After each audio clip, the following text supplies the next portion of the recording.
ওসমাহাদির আসনে নির্বাচন করবেন এনসিপির মুখ্য সমন্বয়ক নাসিরউদ্দিন পাটোয়ারি।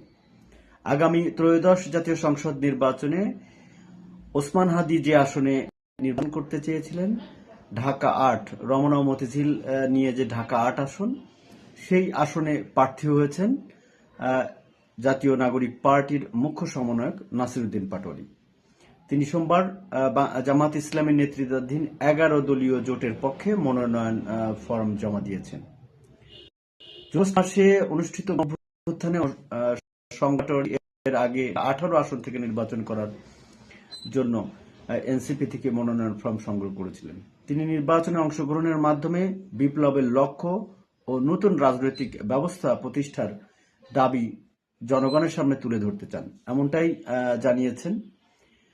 এছাড়াও ঢাকা ৮ আসনে এখন যারা আরো নড়বেন তা জানেন আপনি যে ঢাকা ৮ আসন থেকে বিএনপির স্থায়ী কমিটির সদস্য মির্জা আব্বাসও প্রতিদ্বন্দ্বিতা করবেন এবং এই আসন থেকে সম্প্রতি দুর্বৃত্তদের গুলিতে নিহত ইনকিলাব মঞ্চের মুখপাত্র শরীফ ওসমান বিন হাদিও এই আসন থেকে নির্বাচন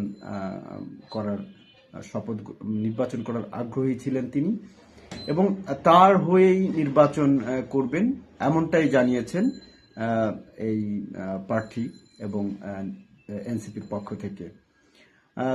নাসিরউদ্দিন পাটোয়ারির জন্য শুভকামনা রইল। সুপ্রিয় দর্শক মণ্ডলী, ভালো থাকবেন, সুস্থ থাকবেন, নিরাপদে থাকবেন।